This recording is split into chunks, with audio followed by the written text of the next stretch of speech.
Hello, this is Patricia Martin, and I'm your host for Jung in the World, a podcast of the C.G. Jung Institute of Chicago. Joining me today is Jean Twenge.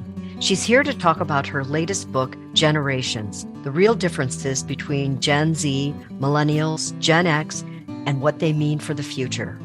Jean Twenge is a professor of psychology at San Diego State University. She is the author of more than 180 scientific publications and 7 books. She holds a BA and an MA from the University of Chicago and a Ph.D. from the University of Michigan. Welcome, Jean. It's a pleasure to have you on the podcast. Your new book, The Real Differences Between Gen Z, Millennials, Gen X, and What They Mean for the Future, takes a broad and detailed look at 4 generations living contemporaneously. It's an ambitious scope in an age of limited attention span. What made you think that this is the right time for a book of this scope? Well, I think generation gaps right now are bigger than they have been for decades. I think they rival some of the generation gaps that baby boomers were having with their parents, back in the 60s and 70s. So this is a time when we're really trying to understand this cultural moment that we're living in with all of its challenges. And it really, coming out of the pandemic, is a great time to consider where each generation is, what the real differences are. You raised the influence of individualism as a powerful force running through the culture. Many psychologists would agree with you. I follow chat rooms and I have conversations at the Institute. And some would argue that individualism contributes to disorders such as narcissism and psychopathy. How do you explain the influence of individualism? So individualism versus collectivism is, a concept that has been extensively researched in terms of cross-cultural psychology. And it does have that broad applicability to explain personality traits as well. But as I'm using it, in this case, it's more at the broader level of cultures. That it's not just that there are cross-cultural differences in individualism. Say, the United States tends to be more individualistic than Japan. It's also, there's been cultural change toward more individualism. So that the United States, for example, is a more individualistic culture now than it was in the 1950s, which is a much more collectivistic time. And so with more focus on the self and less on others, you really get a whole different set of values. So that's what's so valuable, I think, about the concept of individualism, is it really helps you understand people's mindsets and the way that they're seeing the world differently than people did 50 years ago or 100 years ago. Well, I'm curious to know if, we're seeing trends and things that, we've really not seen on a large scale before. So, for instance, there's a lot of trending around the younger generation, Gen Z and younger, disavowing their parents. They're cutting ties with their parents. And, I think about previous generations might feel some guilt around that. What has happened to guilt as an organizing mentality?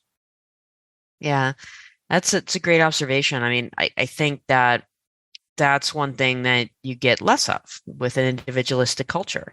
There are fewer rules to follow, fewer social rules that you must follow. Relationships are not quite as valued, and that might mean the falling away of guilt, among other things. Another major theme in the book is about the influence of technology. In fact, I think you really make that an umbrella. It really drives the thesis of the book.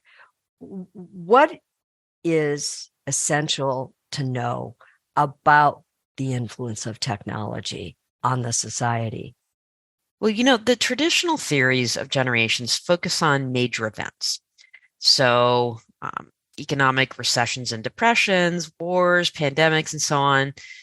These have an influence on people, certainly, but they don't have as much influence on day-to-day life as changes in technology. So in thinking about cultural change and thus generational change, that's what I kept coming back to, is just realizing how changes in technology underlie so much of what is different about living now than living 200 years ago or 100 years ago or even 20 years ago. So more technology leads to more individualism. Technology makes individualism possible. It's not really possible to be that independent and just rely on yourself and not really follow social rules unless you have the underlying technology to help you. Technology also tends to lead to better medical care and longer lives. And that leads to another kind of downstream impact that explains so much of modern life, which is that the developmental trajectory has slowed down at every stage, that children are less independent, that teens are less likely to do adult things like have a driver's license or a paid job while they're in high school, that young adults take longer to get married and have kids and settle into career, and middle-aged people look and feel younger than their parents and grandparents did at the same age. And then senior citizens live longer. They have more years of retirement, more years of life. So those downstream impacts have an effect on generational differences, on cultural change, in addition to the direct effect of technology, of how our daily lives are very different in the age of the smartphone, say, than they were before that existed. Labor-saving devices in the home are another huge influence. I got kind of obsessed with this in writing the book and thinking about things like washing machines and how people, usually women, used to have to spend an entire day doing laundry. And the way to do it, you'd have to boil water over an open fire. And the soap was very harsh, and it would usually take a big group of people, and it would take all day long. And now you just throw your clothes in the washer and walk away. It's completely different. Yes, I have a new washer and dryer, and it does everything but cook my breakfast. I mean, it talks to me. It tells me if the clothes are still a little damp. And that's funny. I know. And it causes me from time to time to think back on my grandmother, who was from West Virginia, and she did exactly what you described. She hauled water from the river first and then boiled it over an open fire, which that fire she built and that soap she made. And we can't even conceive of that now. No. And we take it for granted. Yeah. And yet this is a follow-up question and yet we also seem obsessed with our productivity. So, can you talk about that? Can you speak to that issue of why we're feeling like we're out of control in terms of our time, even though we have all this technological support? Mm-hmm. Yeah. So, this is really another big theme that I kept coming back to, that these labor-saving devices and other technologies have given us the gift of time in terms of hours in our day-to-day lives. Technology, because of better medical care, has also led to longer lives. That's another huge gift of time. But how do we use that time? How, that extra time that we have, for most people, is taken up by things like TikTok and YouTube and social media. So it's really remarkable how we live in this time where we've got all of these advantages, yet the big downside of technology is also very present, that it has a tendency to steal our time, because that's how the companies make the most money. TikTok makes the most money when you stay on that app for as long as possible. So the way the incentive system is set up, you end up spending a lot of time that maybe you didn't intend to spend. So I think we're just not too often not taking advantage of that extra time that we have. And I know that sounds like a moral judgment, and I don't really mean it that way. I mean it more that I think we all feel like these technologies are conspiring against us. for our time and attention. And I think we're better off, instead of like thinking of it in terms of, a moral judgment or pointing fingers, that we're all in this same boat. And that might be a reason to think about more regulation, better ways to have these technologies help us instead of hurt us. You write in the book about, well, I'll quote you, Jean. You quote, humans have the innate desire to believe in something larger than themselves, unquote. But rising generations are also retreating from organized religion at a steady clip, you point out.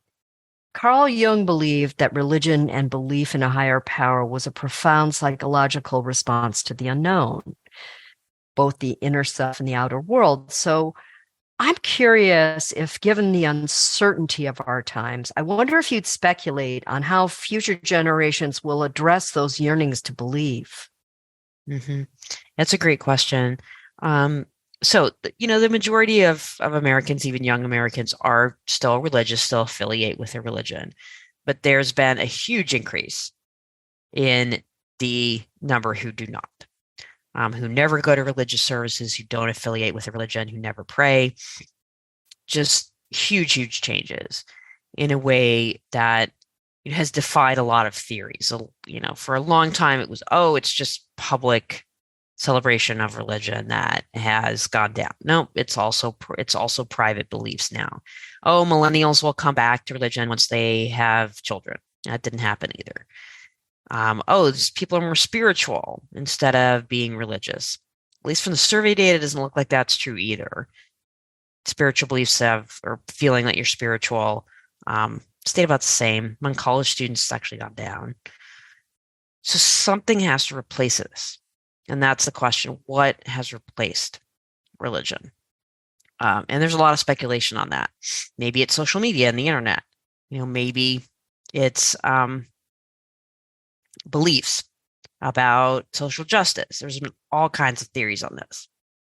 Rising generations also show a lack of trust in institutions just in general. And some institutions are in a death spiral for lack of participation and lack of resources. But I began to wonder, as I was reading your book, we have to, if we're going to live in a society, we have to collaborate. We have to work collectively on some fronts. Do you have any sense of how millennials and Gen Z will build civic infrastructure in the future? That's a good question. I really wonder about that. I worry about that, as do a lot of other people, just thinking about that we're very connected to each other online and through social media. But then there's a huge amount of distrust of institutions that started with my own Gen X generation and then built with millennials and Gen Z.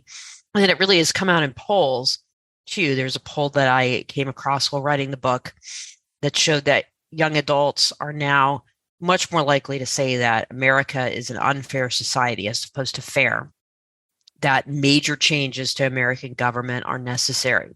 I think this is one of the big questions that we'll get an answer to in the next 5 to 10 years, is how much of that distrust and pessimism will be channeled toward change, and then how much will end up coming more along the lines of, we got to tear the whole thing down and start over, which is not as productive. Not as productive. And it's also, I think, for generations that have come before, and, I'm broadcasting this, I'm a podcast from Chicago. And when you look at a city like Chicago, there's a lot of infrastructure. We've got old buildings. I know you went to the University of Chicago. All those classic structures, those stone buildings, the way the city brings in water from the lake, and distributes it even, that requires a great deal of infrastructure. And I don't think younger generations are saying tear all of it down. But I also think about how long it took for cities, for instance, to become cities, and what the vision is about when something ends, how does something new get built?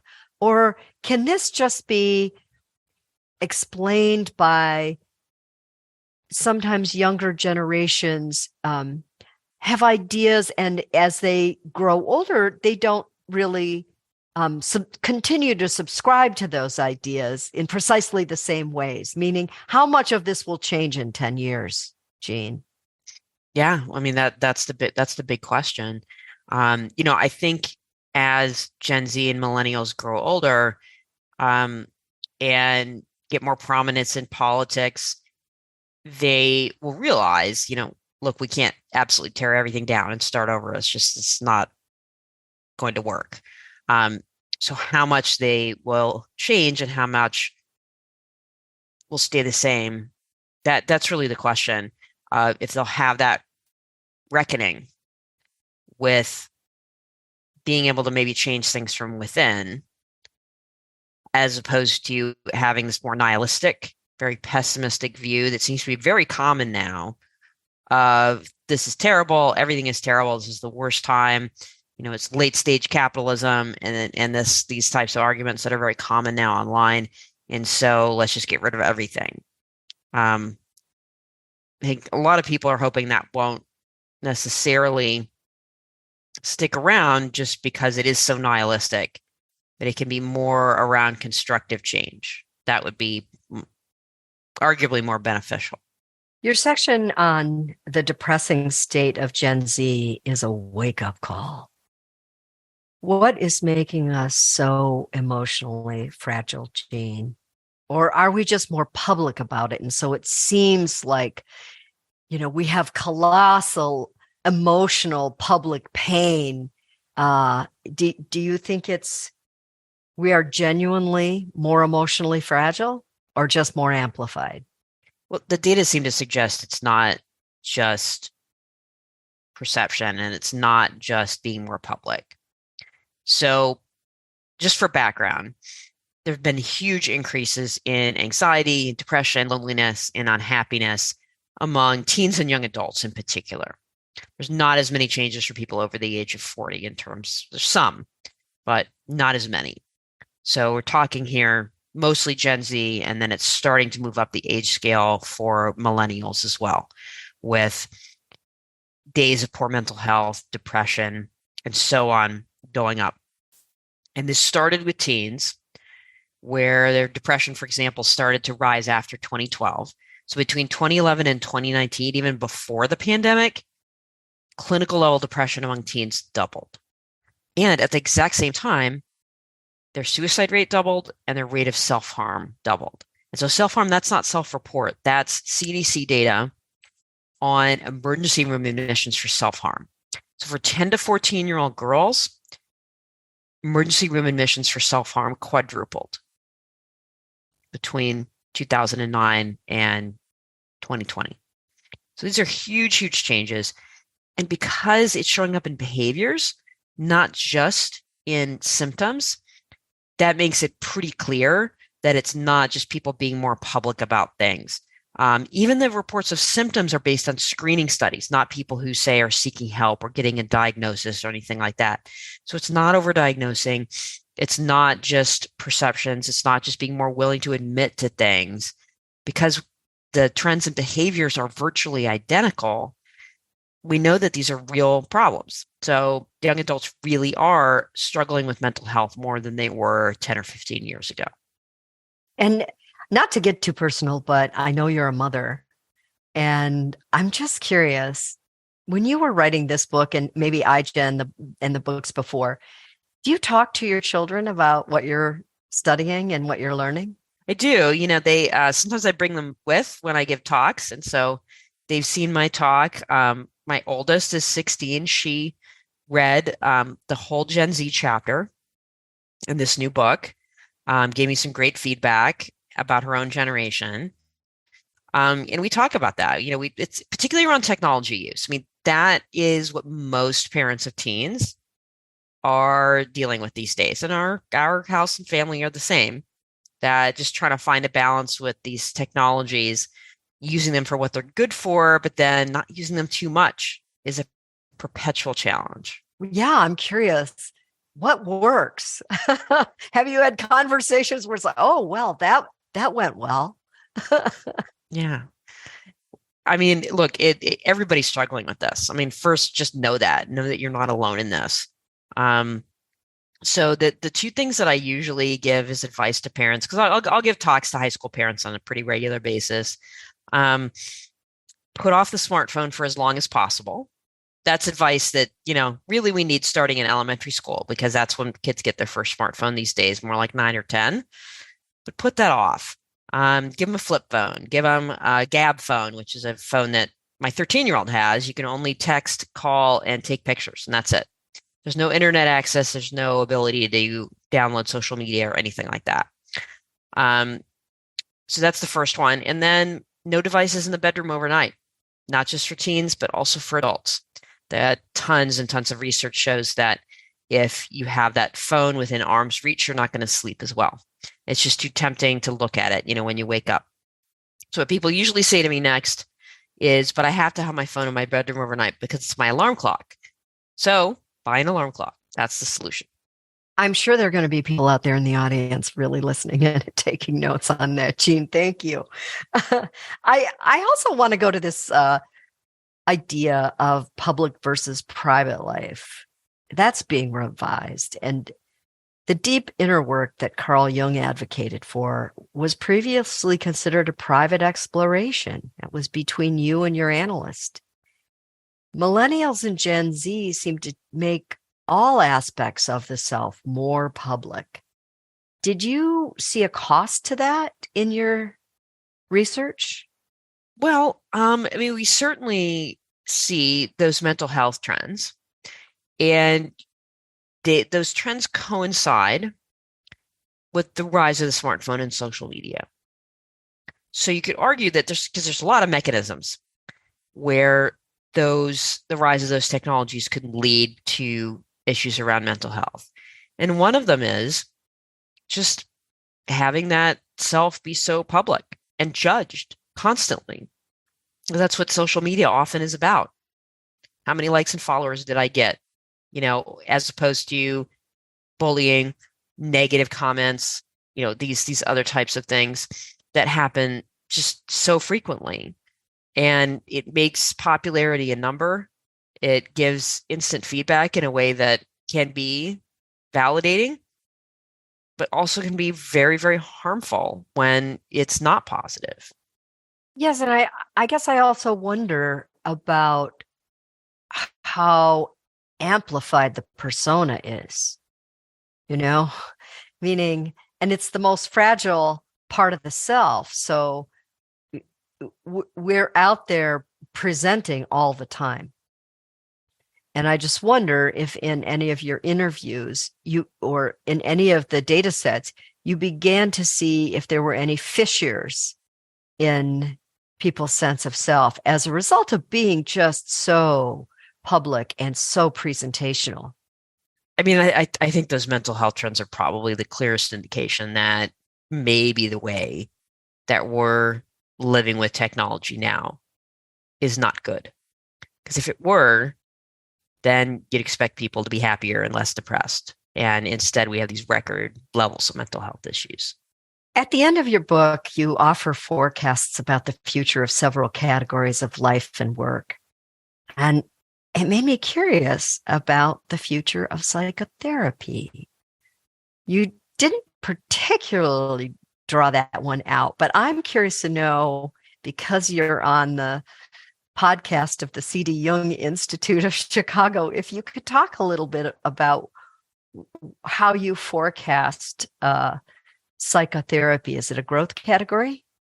Well, clearly with more depression out there, there is more need for therapy in general.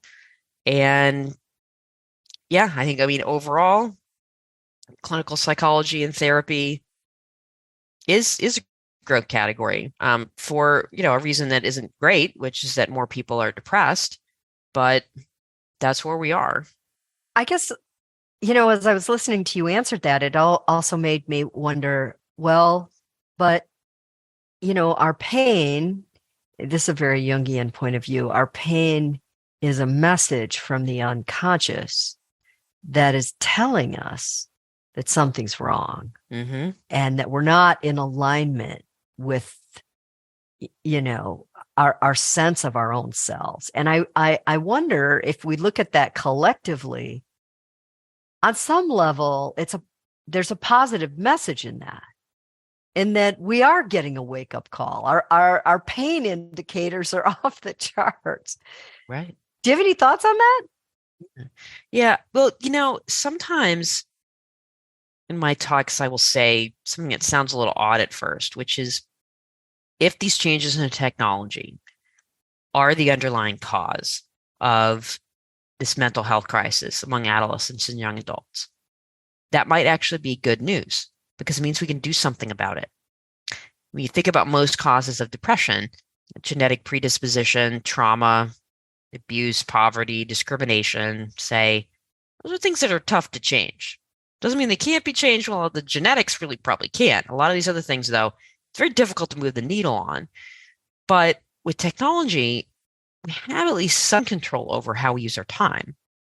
We have the possibility of policy changes for more regulation around, say, social media, especially for kids. So we might be able to turn this around because it is a signal. It's a signal that something is going wrong, and we need to listen to that signal and not dismiss it. That's been one thing that's been very frustrating in this area in the last 5 to 10 years is how many academic psychologists have wanted to just completely deny that we have a mental health crisis when the data is very clear. You keep hearing the same arguments over and over of, but maybe they're just saying that, or it's overdiagnosed. And it's been clear for a while that young people really are suffering more, that it's not just due to self-report issues. Do you have any reasons you've encountered as for why there's denial around this? It's a really good question. I wish I knew. I've been trying to figure that out for a long time. Why people want to deny that. I think there is some of it is I think there are some people who only want to see the positives in technology. And they only want to see things that's getting better, at least in that area. While all cultural change has trade-offs. Technology is not all good, it's not all bad. There's trade-offs in it. And the recent technological change is no different. I was reading the other day a quote from the neuroscientist Oliver Sacks. He said that he wrote to understand what he was witnessing. You've written 7 books, Jean. I'm just curious, what do you understand now, having written this book? Mm-hmm. I think it really gave me a better perspective on the experiences of both the generations older than me and the generations younger than me. And that was really my goal overall for everyone. All readers of this book was just so we can try to understand each other better. And as a Gen Xer, as the middle child of generations, we're in the middle. We can look those the powerful generations older than us, and then our children younger than us, and try to understand where they're coming from. It's really about perspective taking and empathy at its root. Well, that's a beautiful answer to the people who believe that doing trend analysis of generations and their differences is divisive. And really, what you've discovered is no, it's a way toward understanding. And on that note, I'll thank you, Jean, for a beautiful interview. I thoroughly enjoyed it. And thank you for being on the podcast. You're very welcome. Thank you. Was there something else you wanted to say in there? Did I cut you off? No, it was all good. No, I mean that it is true that argument does get made a lot of, it's about stereotyping and, the average differences. Of course, there's more variation within a generation than between them.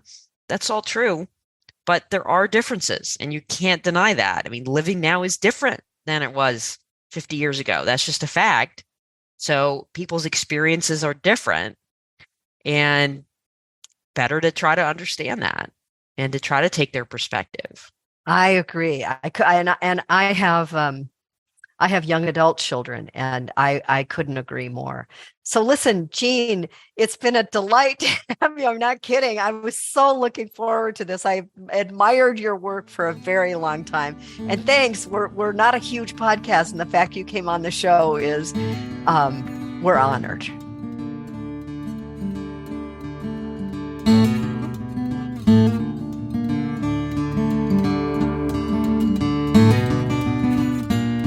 Thanks for listening. If you'd like more information about training programs, live and self-study courses, archives, this podcast, our blog, or to find Jungian analysts near you, visit our website, jungchicago.org.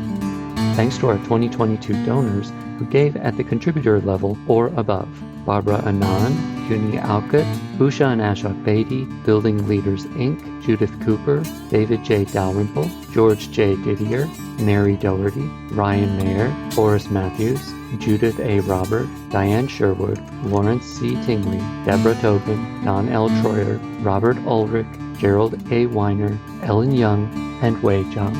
You can support this podcast by making a donation at our website, jungchicago.org.